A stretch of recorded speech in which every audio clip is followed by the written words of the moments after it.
How's it going, folks? So today we're looking at energy resources part 2.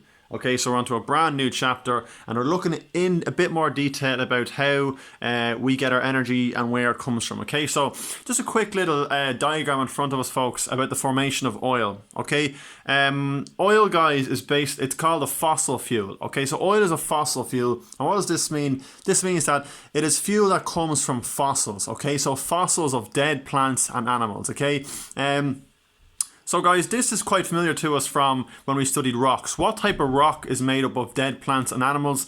Sedimentary rock. Okay, so here we have a sedimentary rock made of dead plants and animals, and it is inside sedimentary rock that oil deposits form.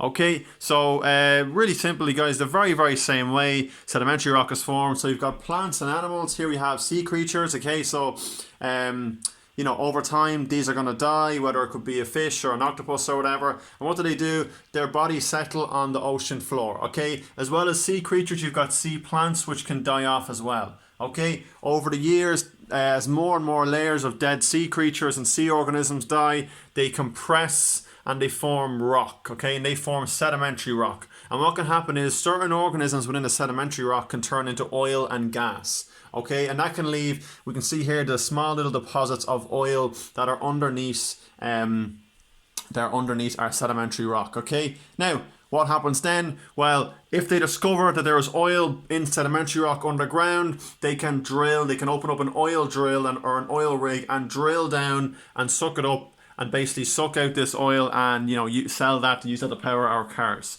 Okay, so very straightforward, guys. Oil is formed the very same way underwater, the same process that forms sedimentary rock, and that oil is then found in the sedimentary rock. Okay, so to continue with oil, okay, oil is highly important and something that we use every single day. And there's a number of different uses for oil, okay? The first use is domestic use, okay? So domestic use. And domestic use is basically using oil at home. Okay, so using oil to heat your home, to, you know, boil your water or to cook. Okay, somebody's having an oil cooker like this maybe, and this uses oil as a fuel source to cook food. Okay, for industrial use. Okay, so industrial use, so things like factories use oil. Okay, again, oil generates large amounts of electricity that factories can use. Okay, for transport. Okay, maybe not so much at the moment, but when, for example, when you're going to school, if you're going to clubs or sports clubs or anything, or going to your friend's house, you probably, you know, if it's far away, you mightn't walk, you might get a car or a bus. Okay, so for transport, okay, so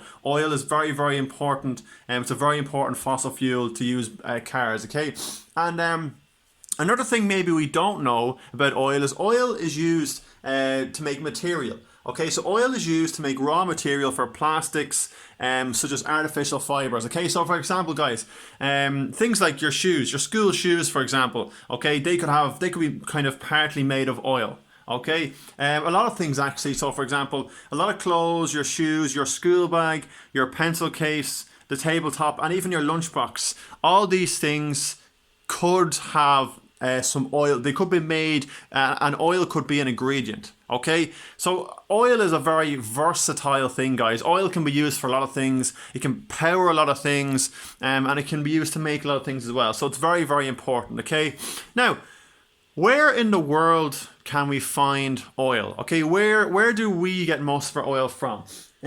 Most of the world's oil comes from the Middle East. Okay, in particular, Saudi Arabia.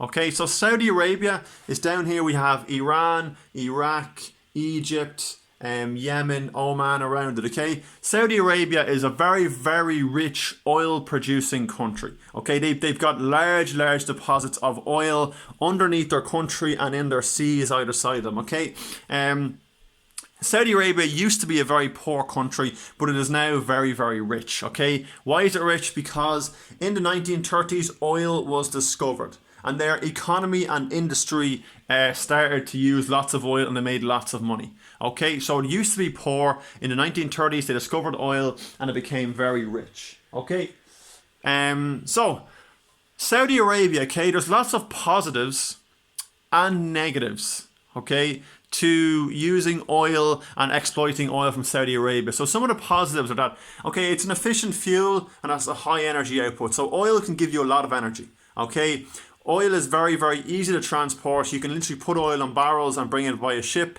and it has it's brought huge wealth to Saudi Arabia, guys. Okay, so Saudi Arabia was very poor. In the 1930s, they discovered oil. Saudi Arabia is now one of the richest countries in the world. Okay, the kind of early nomadic way of life was replaced. So before oil was discovered, people in Saudi Arabia were small nomadic farmers and they struggled to survive. That was replaced by a high standard of living. And a high standard of living, guys, just means like, everything is good for you. You've got, good houses, good jobs, good education, good healthcare systems, okay? A nice country to live in. So there we go again. Excellent healthcare, education and infrastructure. And a lot of in-migration from Egypt, Pakistan, Europe and America. So a lot of people go to work in the oil industry in Saudi Arabia. In migration, they move into Saudi Arabia to make lots of money. Okay, now, there's some negatives, okay, of oil exploitation in Saudi Arabia. Okay, so for the first thing is,